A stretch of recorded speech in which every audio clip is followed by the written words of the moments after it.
Precision ag as a whole has struggled to figure out what to do with yield monitor data and had a conundrum on their hands for a number of years now. As we look at yield monitor data, it's the holy grail of data because it's local, it's high density, and it gives us a number of points on what exactly is the end result of everything that happened this year. When you compare that to things like soil samples and tissue samples where we have a single sample that represents an acre or more of the field, or even imagery where a faraway picture is representing a moment in time in our cropping system for the year, it's easy to understand why yield data is so important. But yield data offers us challenges. Perhaps one of the biggest challenges is not necessarily how hard it is to get good, accurate yield data, but it's how easy it is to get bad yield data. And that's what we need to focus on in our preparations for Harvest 2017. I'm Keith Byerly, Precision Ag Manager at Central Valley Ag, and this is your Precision Focus that corresponds with my article on the CVA blog site.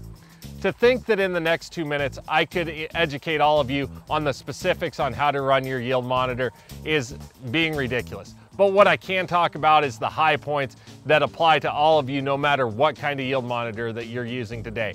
And probably the single most important thing that we need to talk about when we talk about yield monitor preparation is the calibration side of things. When it comes to calibration, understanding the procedures for your monitor are extremely important. Now at this point in time, I might urge you to go pick up your manual or go look at your book on what to do with that manual. But the fact of the matter is that if your manual is more than 1 year old, it's probably out of date. As firmware and software continue to evolve with our precision ag displays, those things go out of date and procedures change. It's worth every moment of your time to go talk to your precision ag technician and ask them the question, what do I need to know about calibrating my monitor for this season so that I have the right procedures in place and I do it right to get good data this year? So when it comes to calibration, again, it's extremely important to first of all understand the process for calibrating your monitor. Do I require one load? Do I require multiple loads at the beginning of the season? Do I require multiple loads at any time in the season? Or do I require a new load every time that I switch hybrids or varieties all year long? The second point is understand the size of that calibration load that you need to put in your display. Some units use 3,000 pounds, some units use truckloads, and almost anything in between is acceptable. Getting it right is the difference between 0.5% of error and 3 or 4% of error. And while we're on that topic, it's also incredibly important to make sure that how you're weighing it is consistent.